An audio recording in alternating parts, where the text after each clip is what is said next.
교회 안에는 어떤 성도들이 있느냐? 첫째는 달구지 같은 성도들이 있다. 달구지는 누가 끌고 올라가야만 끌려오는 그런 사람들이죠.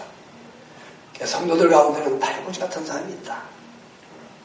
또 어떤 사람은 연 같은 견이 있다. 연은 높이 높이 올라가기를 원합니다. 자기만 혼자 이렇게 더 높이 나타내 보이려고 애쓰는 그런 사람들이 있다. 근데 그 연은 끈으로 연결되어 있어가지고 결국 아무리 올라가 봐야 거기까지고 또 올라가 봤자 그 끈이 끊어질까 안 끊어질까 그게 굉장히 걱정스러워요. 올라가는 분들의 얘기를 들어보면 대부분이 명예로 높은 직위나 명예에 올라가면 그 다음에는 야 여기서 내가 떨어지면 어떡하지? 그때는 늘 고생스럽대요. 걱정들하고. 교회 가운데서 이렇게 연 같은 견이 있다.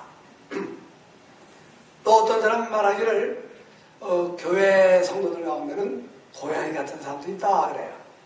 이 고양이는 이렇게 두들겨주면 얼마나 쓰다듬어주고 두들겨주면 좋아하는지 몰라요. 그러다가도 이렇게 잡으려면은 그냥 뭐 주인이고 뭐 그냥 날카로운 발톱으로 탁 핥히려고 하는 그런 모습을 우리가 봅니다. 칭찬만 해주고 두들겨주면 좋아하다가 건들기만 하면은 날카로운 발톱을 가지고 핥히려고 하는 이런 고양이 같은 그런 성도들이 있다. 그렇게 말을 합니다.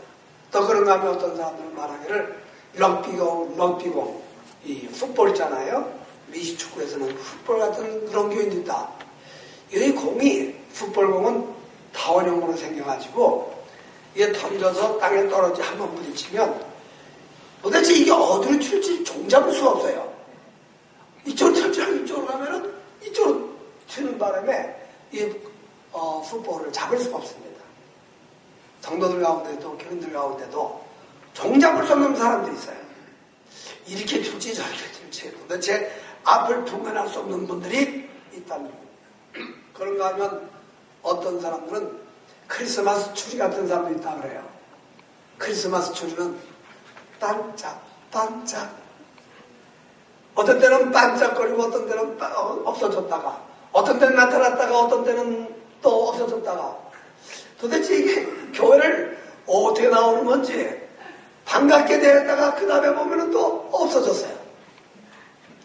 그런 성도들이 있는가 하면 반석과 같은 성도들도 있다. 반석은 움직이지 않습니다. 비가 오든 눈이 오든 제자리에 항상 있는 것이 무거운 반석이죠.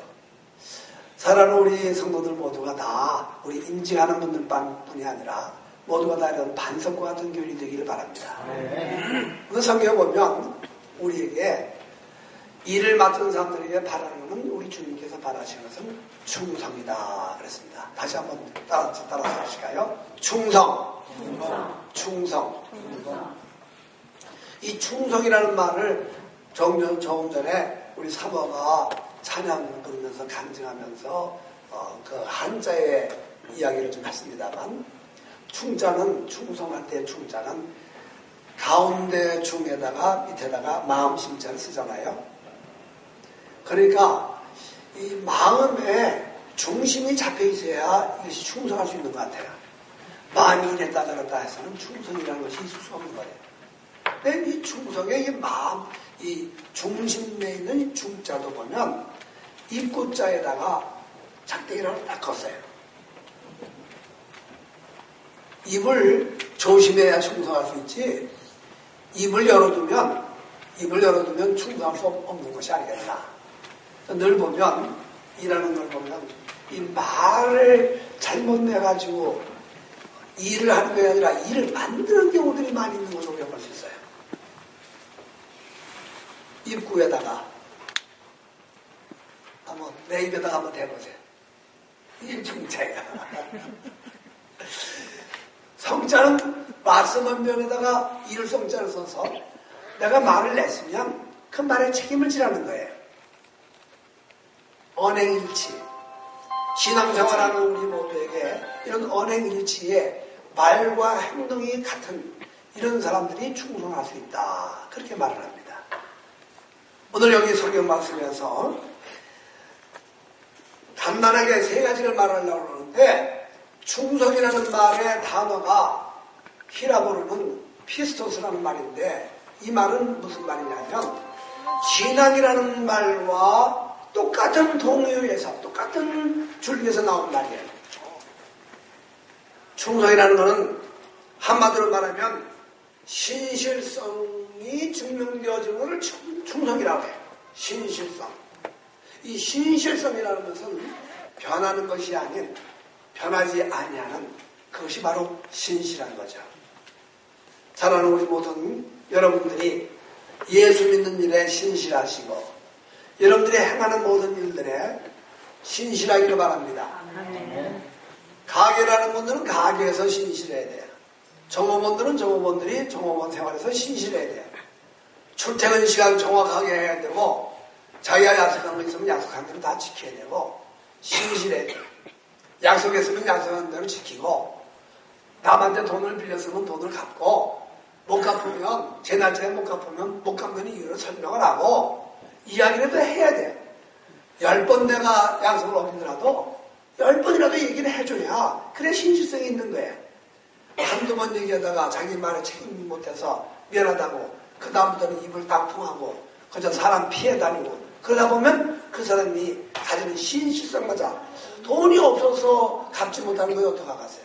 그러나 인격마저 그런 일로 인해 가지고 신실성을 잃어버리면 되겠어요? 그래 못하면 못한다 하면 한다.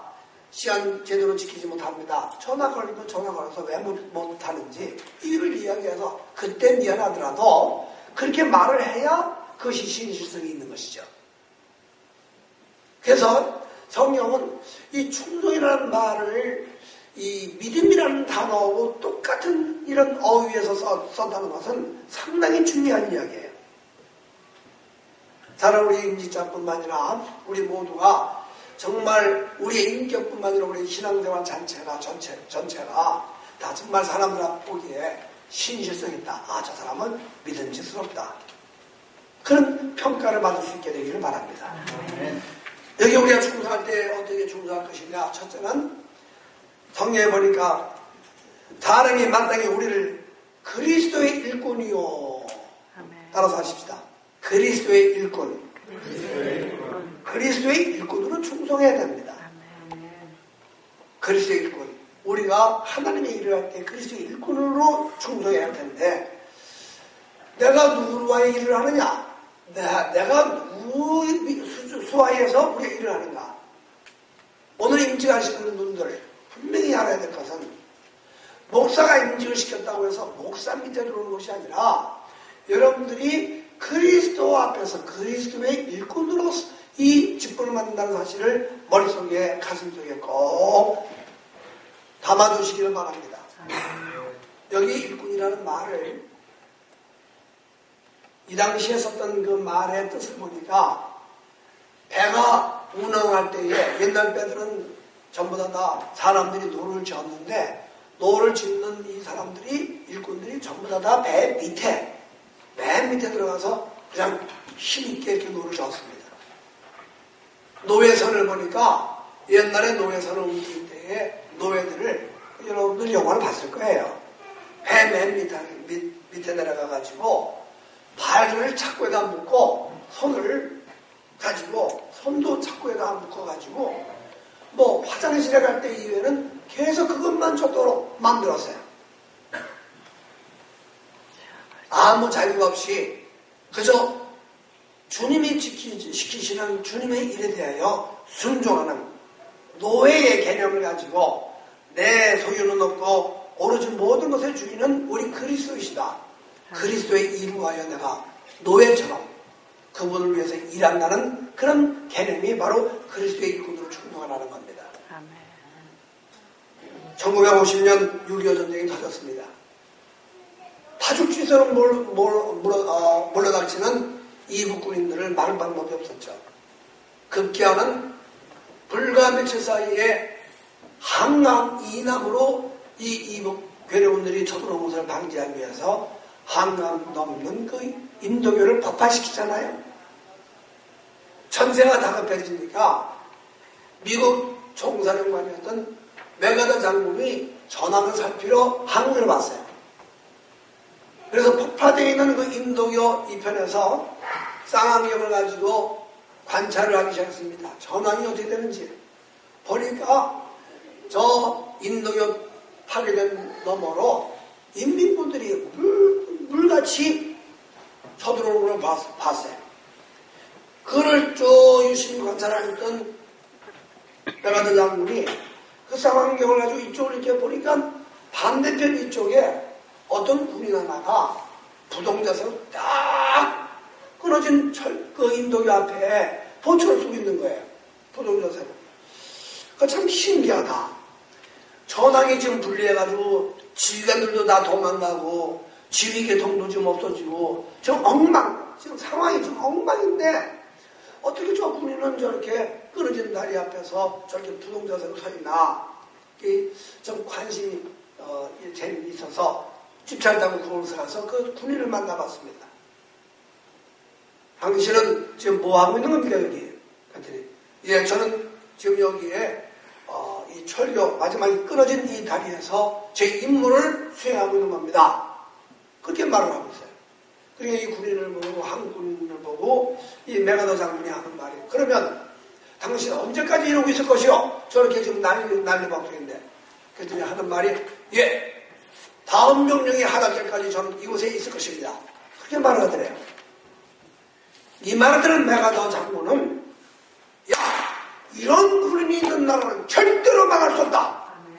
그런 확신을 가지고 그렇게 미친 다음에 즉각적으로 명령을 내려서 미군들을 출격 명령을 내려가지고 6.25 참전을 했다는 겁니다. 이것은 맥아더 장군이 쓴 회고록에 나오는 이야기입니다.